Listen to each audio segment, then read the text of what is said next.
nota en donde habla justamente de una problemática que viene pasando hace muchísimos años y que diría hasta muy poco, si es que no sigue sucediendo en algunos lugares, que tiene que ver con justamente la adopción de niños, pero de manera irregular, de manera ilegal. Que en realidad hay que decir que el término adopción implica una legalidad. Claro. El término que le corresponde para cuando no es así es la apropiación. Lo que pasa es que la apropiación de niños... Apropiación y supresión de identidad. Claro, ahí ¿no? está, perfecto. Está muy vinculado a lo que es lo que ha sido la dictadura. La última dictadura militar, pero lo cierto es que es una práctica que viene desde antes, es una práctica que continuó mucho tiempo después y es una práctica que se ve a nivel mundial, no solamente en la Argentina y no solamente en Misiones, lo cual Misiones también es una provincia al estar en la frontera y demás, que ha estado como siempre con la lupa sobre esa temática. Bueno, la nota, bueno, hay dos testimonios, una es de Clara Pérsico. Clara es una chica que busca su identidad, ella nació en Posadas, pero de muy muy pequeña, como a los 5 meses, se fue para Buenos Aires y hizo su vida allá. Tengo entendido que siempre supo de alguna manera que era adoptada, y en algún momento, bueno, los padres creo que sí la compraron, me parece que en el caso de ella sí. Y el otro testimonio es un testimonio mío. La compraron, que lo digo así muy lo que es absolutamente ilegal. Claro, digamos. Sí. Realmente es lo que... Pues es bastante complicado ese tema. Y es mucho más profundo que eso, pero claro, es cierto que una de las cuestiones que está totalmente, obviamente, mal, ilegal, es la venta de niños. Exactamente. Y así hay, bueno, como en el caso de ella, un montón, pero hay un montón de realidades que no tienen que ver con esa directamente de la venta o de la compra de un niño, pero que sí, digamos, su obtención no ha sido por la vía legal y sus papeles, digamos, la partida de nacimiento, una partida de nacimiento falsa, apócrifa, porque ¿qué dice? Que tus apropiadores o que tus padres adoptivos son tus padres biológicos, lo cual eso no es así.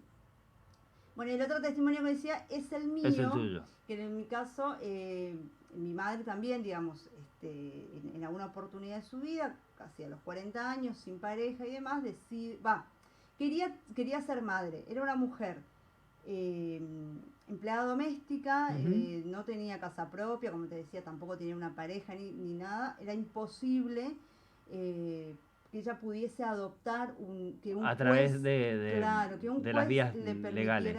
Claro, adoptar. Y eso también es otro tema. Y también era impensado en aquella época. Sí, año 86. Claro, estas nuevas modalidades que hay ahora de tener inseminación etcétera, etcétera. Y aparte tenías que tener mecanismos modernos. Claro, la tecnología creo que no estaba, pero aparte, pongámosle, no sé, años 90 o 90 y pico, también tenías que tener los recursos económicos. Claro, sí. Bueno, ahora también, digamos, tenés que tener los recursos económicos. Sí. Igual el foco acá está mal siempre apropiarse de un hijo, de un bebé que no es tuyo, y eso lo vamos a hablar. Pero también otra cuestión que se manifiesta acá es el tema de las adopciones. Sí, absolutamente, de las adopciones legales.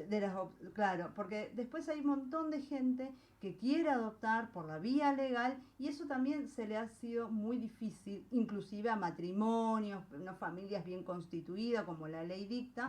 Sin embargo, no han visto tampoco viable eso y terminan accediendo quizás a otras vías que no corresponden. En la noticia, o en la nota, mejor dicho, que sale primera edición, están estos dos casos, pero también se habla de otro tema que a mí me parece interesante y que después lo vamos a hablar con la diputada Rita Núñez, que tiene que ver con la ley por la identidad biológica, ¿no es cierto? ¿Qué sucede?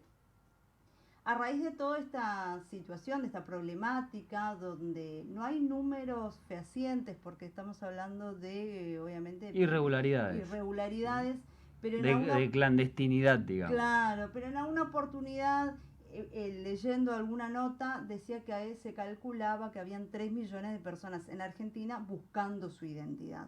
Estamos hablando, repito, personas que no fueron, digamos, sustraídas en época de la dictadura. Y estamos hablando de gente mayor de 40, incluso de 60, como gente de, te diría, 20 años, ¿no? Por eso es una práctica, yo digo, que continuó mucho después de la dictadura.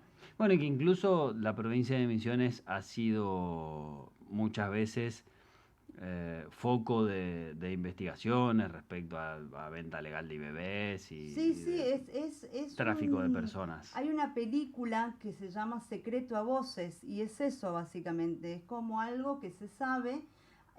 Recuerdo que allá por el año 2007, 2008 más o menos, había salido una película independiente, francesa, con una coproducción, era una película argentina con una coproducción francesa, donde justamente ponía el ojo en esa situación particular. Una mujer, en este caso de Francia, que venía desde allá, se paraba en Puerto Madero y de Puerto Madero, Buenos Aires, capital federal, se venía al interior de Misiones, obviamente a llevarse un bebé.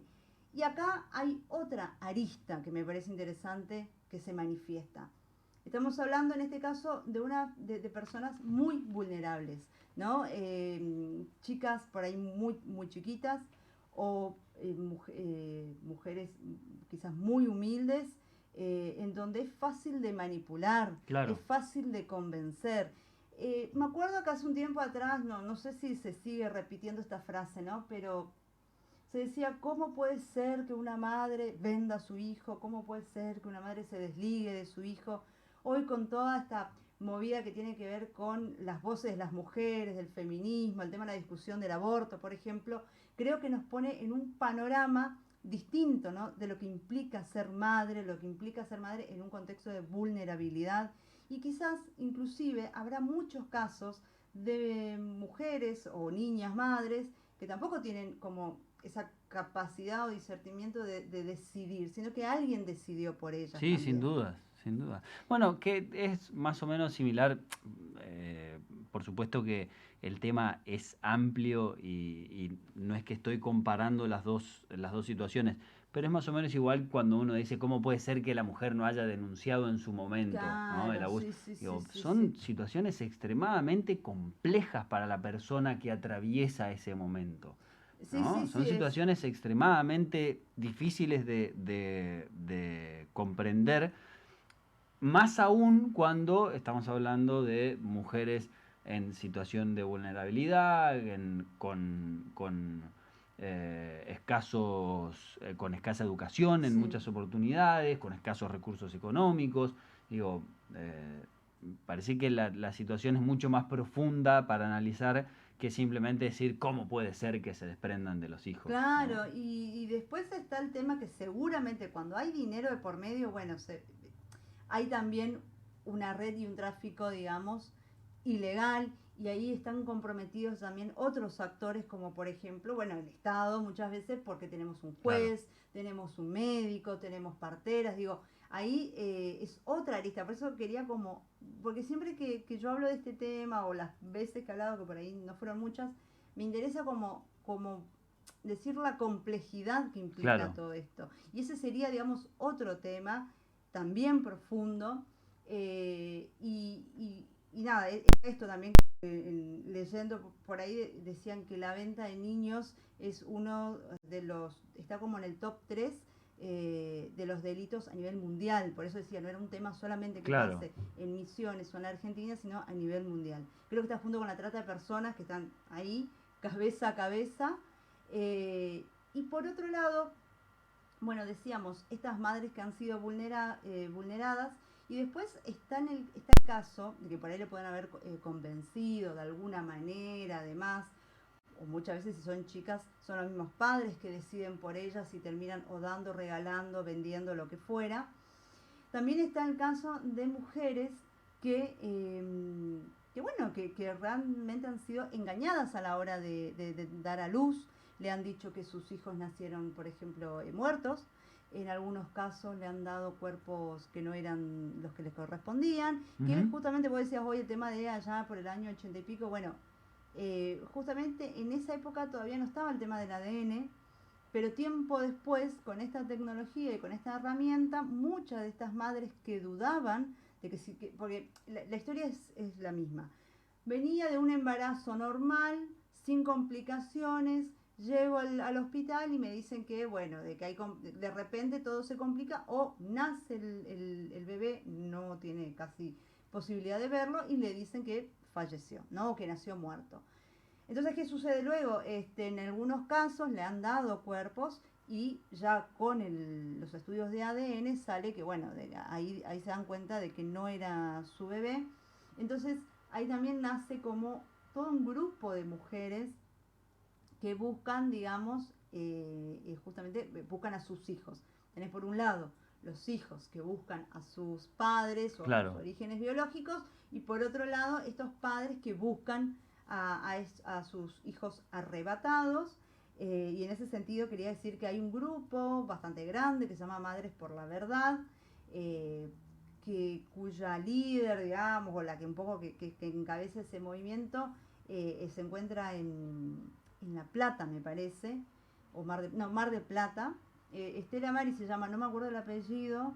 Es una mujer que cuando yo empecé como en la búsqueda de a ver cómo podía hacer para buscar mis orígenes, me voy encontrando con estas personas que te voy mencionando, y en el caso de ella también tenía un hijo, más o menos también, nació en el 86, bueno, viste que uno empieza como a ver qué onda, y eso es interesante porque estas madres, yo a partir de estas mujeres, descubrí que hay una ley, ¿no? Por la identidad al acceso, al derecho a la identidad biológica. Hay un proyecto de ley. Es un proyecto de ley, todavía no es ley. Es un proyecto de ley a nivel nacional. Y después hay como algunas cosas que se va haciendo en el Senado de la Nación, hay como una especie de comisión, y dentro del Ministerio de Derechos Humanos de la Nación también, que está como ligado con este tema, y que va articulando con otras provincias, y con esto cierro, y hay un proyecto de ley provincial. Muy bien. Hecha toda esta intro, la idea es ahora hablar de un poco de la ley con la diputada Rita Núñez, que es quien presentó, digamos, el proyecto a la provincia. Y bueno, para ver en qué consiste un poquitito más y cómo vamos con ese tema. Muy bien, bueno, entonces dentro de un ratito vamos a contactarnos con Rita.